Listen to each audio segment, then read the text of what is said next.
नमस्कार साथियों, मैं राहुल आप सभी का स्वागत करता हूं अपने यूट्यूब चैनल पर। आज हम आप लोगों को सिखाने वाले हैं बैंक स्टेटमेंट। उसमें क्या करना है, आपको दो रो और कॉलम को सिलेक्ट करना है। इस तरीके से सिलेक्ट करने के बाद मर्ज एंड सेंटर ऑप्शन पर जाना है, आप मर्ज कर लेंगे। उसके बाद आप सीट जो बना रहे हैं बैंक स्टेटमेंट उसको लिखना है यहाँ पर बैंक स्टेटमेंट। फिर बैंक स्टेटमेंट लिखने के बाद आपने बैंक स्टेटमेंट लिखा, फिर उसके बाद क्या करना है, उसको सिलेक्ट कर लेना है। ठीक है, सिलेक्ट करने के बाद इंक्रीज फॉन्ट ऑप्शन पर जाना है और फॉन्ट का साइज़ बढ़ा लेना इस तरीके से। फिर उसको बोल्ड कर लेना है। ठीक है, शॉर्ट की कंट्रोल बी होती वो भी कर सकते हैं। फिर उसका जो फॉर्मेट है वो बना लेना है, जैसे कि हमें डेट लिखना है, डेट के बाद में हमको डेबिट लिखना होता है। ठीक है, कि हमने पैसे को निकाला है बैंक से, डेबिट लिखना है। और फिर ब्रैकेट के अंदर हमको क्या लिख देना है, विथड्रॉ लिखना होता है। ठीक है, डिटेल्स के बाद में डेबिट और फिर हमको ब्रैकेट के अंदर जो लिखना है वो विथड्रॉ लिखना है।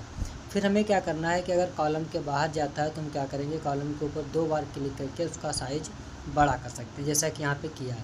फिर उसमें लिखना है हमको डी आर के बाद हमको लिखना होता है क्रेडिट। क्रेडिट का मतलब हमने बैंक में डिपॉजिट पैसा किया है। ये ब्रैकेट के अंदर आपको डिपॉजिट लिखना है। उसके बाद 2 बार ऊपर क्लिक करके कॉलम का साइज़ जो है हम फिट कर सकते हैं। उसके बाद आगे दिया है कि CR लिखना है, जो शॉर्ट नेम होता है उसका। फिर हमको लास्ट में लिखना है बैलेंस जब आप लिखेंगे फिर उसके बाद हम आ जाते हैं, सिलेक्ट करते हैं। सिलेक्ट करने के बाद ऑल बॉर्डर पर जाते हैं, ऑल बॉर्डर सिलेक्ट करते हैं, इससे लाइनें हाईलाइट हो जाती हैं।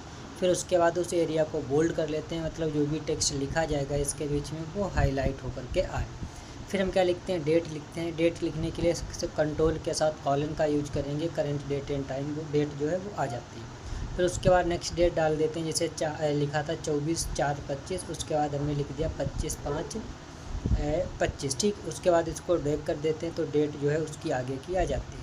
जो H बन गया उसको 2 बार क्लिक करेंगे तो डेट जो है वो सही हो जाएगी, कॉलम का साइज़ कम पड़ता है। फिर हमने क्या किया, डिटेल्स में लिख दिया कैश में क्या करेंगे, अब यहाँ पे आकर के हम कुछ फॉर्मेटिंग करते हैं, जैसा कि यहाँ पे हमें रेड लिखना चाहिए जो भी अगर आगे अब हम लिख रहे हैं। डिटेल्स लिखेंगे, डिटेल्स में मान लेते हैं यहाँ पे गए क्रेडिट पर। क्रेडिट का मतलब होता है कि बैंक में आपने कितना रुपया जमा किया है।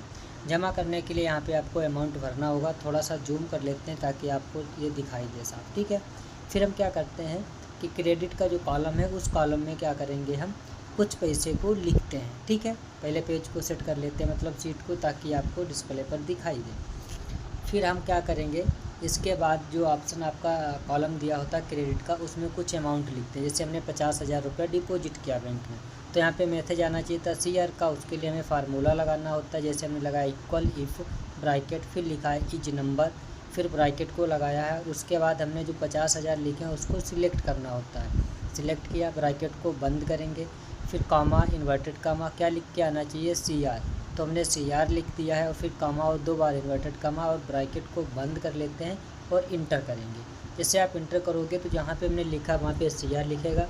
फिर उसको सिलेक्ट करने के बाद ड्रैग कर देंगे, मतलब आई वाले कॉलम में अगर कोई नंबर लिखा जाए तो उसके सामने CR आ जाए। फिर हमको लगाना बैलेंस का फार्मूला, जैसे कि हमने इक्वल लगाया, बैलेंस जो अमाउंट हमने क्रेडिट में लिखा था सिलेक्ट किया और इंटर किया, बैलेंस बन जाएगा। फिर हम ATM लिखते हैं, ATM के द्वारा क्या किया, पैसे को थोड़ा बैंक से निकाल लेते हैं। जैसे यहाँ पे हमने क्या किया, 25,000 रुपये डेबिट किया। अब यहाँ पे मैसेज आना चाहिए था DR का, उसके लिए फार्मूला लगाएंगे equal if bracket is number, फिर ब्रैकेट लगाएंगे, इज नंबर के बाद ब्रैकेट लगाएंगे और फिर 25,000 को सिलेक्ट कर लेंगे जहाँ पे लिखा है G5 में, और ब्रैकेट को बंद, कामा, इन्वर्टेड कामा लगाएंगे। और हमको क्या लिख के आना चाहिए, DR, तो DR लिखा, इन्वर्टेड कामा क्लोज, कामा, और फिर 2 बार इन्वर्टेड कामा लगा के ब्रैकेट बंद और इंटर। जैसे आप इंटर करोगे वो DR लिख के आ जाएगा। फिर सिलेक्ट करेंगे, सिलेक्ट करने के बाद ड्रैग कर देंगे। जैसे ही आप किसी नंबर को लिखोगे तो तुरंत वहाँ पे DR लिखेगा। अब बैलेंस का दूसरा फार्मूला लगाएंगे, जैसे कि इक्वल, फिर हमने क्या किया, 50,000 को सिलेक्ट किया, जो लिखा है K4 में, प्लस I5, माइनस करना हमको 25,000 को, तो -25, और इसको नीचे तक ड्रैग कर देंगे। इससे ये होगा कि बैलेंस का हमारा पूरा कंप्लीट हो जाएगा। अब अगर हम सीट के अंदर कहीं पर भी जैसे केस में लिखते हैं, यहाँ पे हमने मान लेते हैं कि 5,000 रुपये डिपॉजिट किया, तो यहाँ पे ऑटोमेटिक बढ़ेगा, 30,000 हो गया ना, और CR का भी आपके सामने लिख करके आ जाएगा। फिर ATM के द्वारा हम क्या करते हैं, विड्रा करते हैं पैसा, मान लिया 15,000 रुपये, तुरंत वहाँ पे 15,000 बैलेंस बचेगा, मैसेज DR का आ जाएगा। ऐसे ही अब आगे भी करते हैं, जैसे ATM में लिखा हमने, ATM लिख सकते हैं या कैश लिख सकते हैं, कुछ भी लिख सकते हैं। जैसे हम मानते हैं ATM हमने लिख लिया, ATM के द्वारा हमने 5,000 रुपये और निकाले तो अकाउंट में हमारे बचे हैं 10,000 रुपये। फिर हमने कैश में क्या किया है, कैश में थोड़ा सा रुपये को हम जमा करेंगे। जैसे हमने मान लिया है कि 30,000 रुपया जमा किया, इंटर करेंगे तो बैलेंस हमारा 40,000 हो जाएगा और CR में मैसेज आ जाएगा। सेम यही चीज़ हम फिर दोबारा से करेंगे, ठीक है।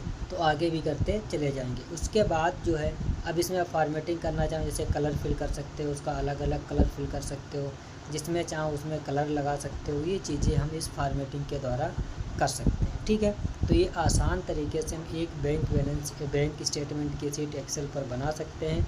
इसके अलावा भी सीटें हम बना सकते हैं। जैसे अब उसमें अलग अलग फॉर्मेटिंग करना चाहो वो भी कर सकते हो। जैसे DR का कलर अलग कर दिया, CR का कलर अलग कर दिया। इसी तरीके से अदर कॉलम्स जो दिए गए हैं उनका भी हम कलर सेट कर सकते हैं। ये होता है एक्सेल पर, क्या होता है आसानी से हम चीज़ों को कर सकते हैं, ठीक है। धन्यवाद, नमस्कार। सभी लोग चैनल को सब्सक्राइब कर लीजिए।